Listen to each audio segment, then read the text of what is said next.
How is it that you have people, the guys are jackasses? If you want to go real, I don't have a relationship with my dad.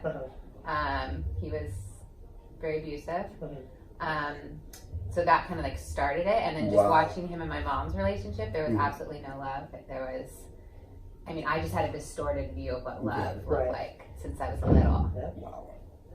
Yeah. And so then when I became a teenager, I thought, like, I don't believe that, like, I didn't believe I was enough, and I didn't love myself, and my actions were because of that.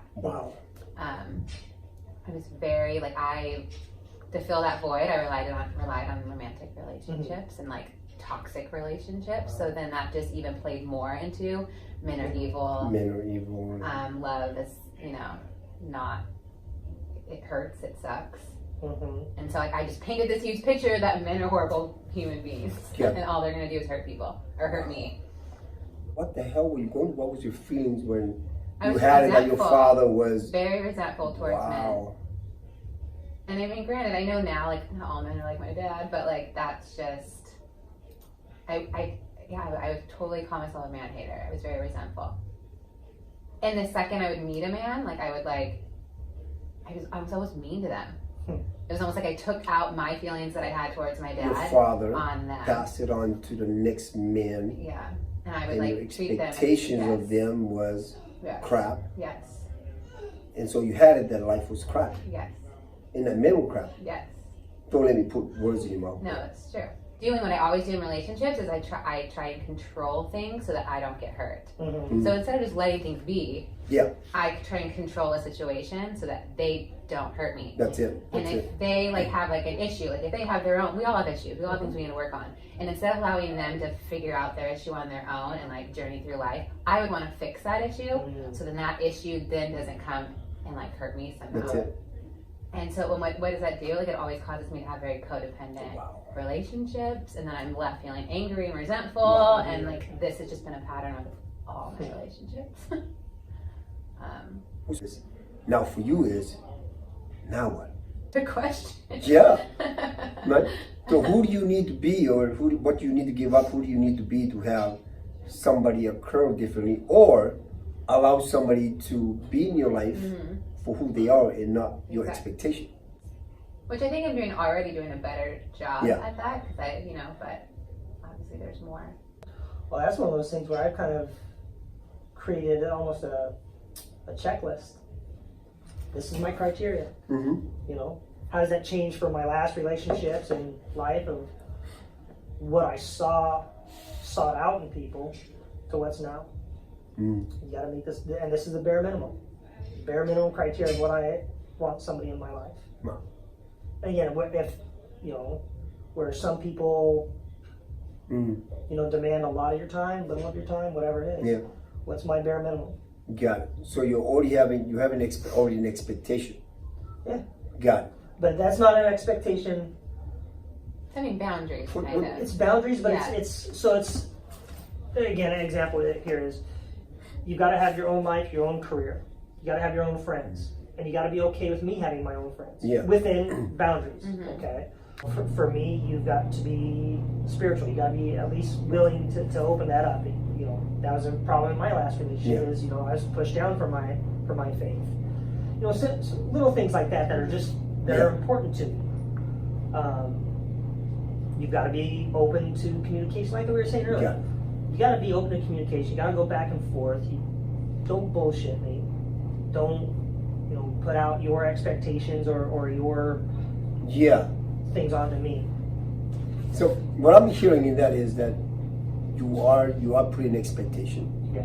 Right? What if that you walked into that relationship and you just got to by just being there and open and having something that's completely open, so then that you can create.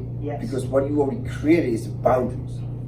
Well, I should have started off with is not focusing on relationship, not focus on the romantic side of it. Start off just friends. That's it. And see if anything manifests or grows from there. I'm saying, okay, hey, look, you're a great person, you're a good friend, you're attractive, I'm attracted to you, are we attracted to each other, and grow from there. But again, have that foundation of friendship.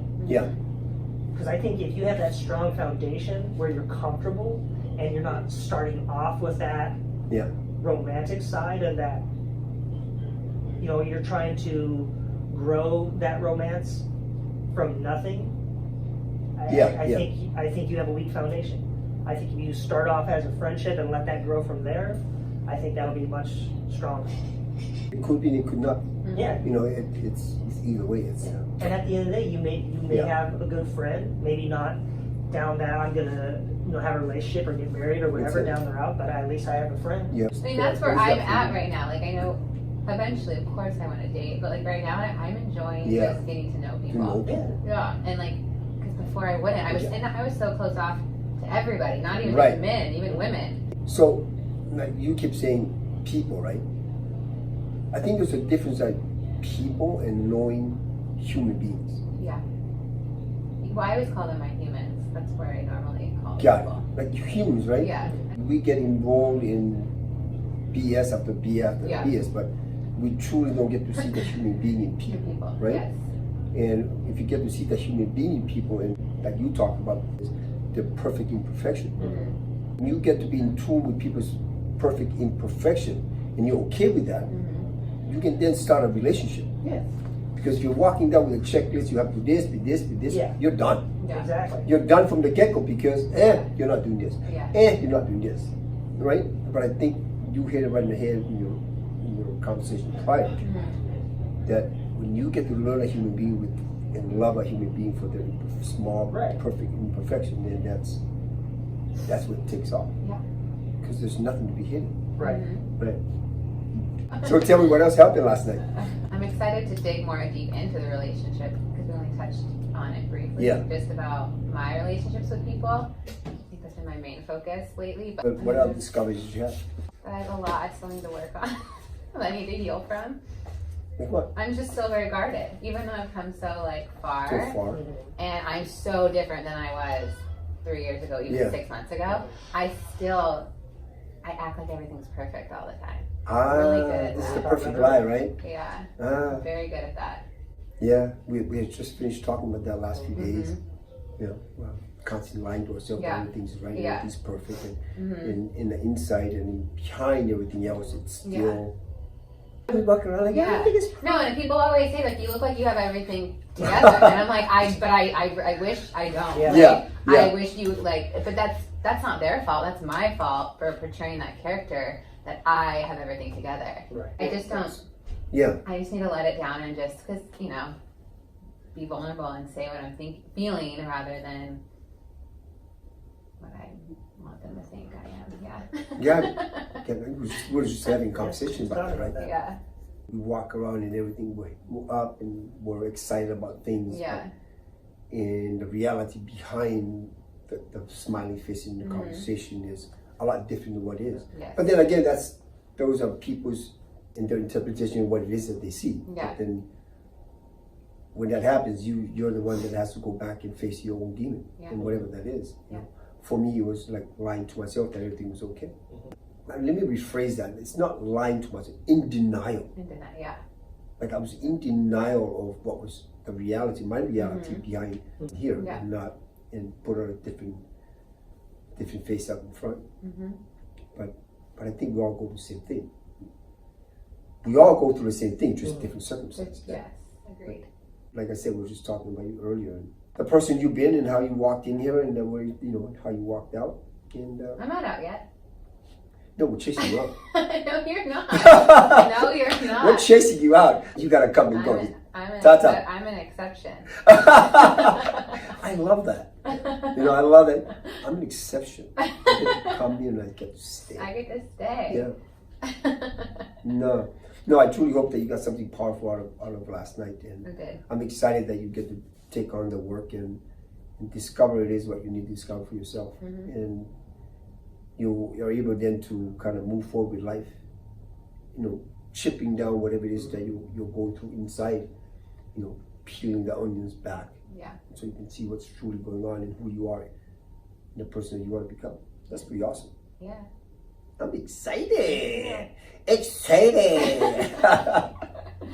So I'm excited for you too. I'm excited that you even get to the fact that you get just hear what I was talking about, and that you're gonna go take on and do what she did is going in there and just listening for something that for value. Yeah.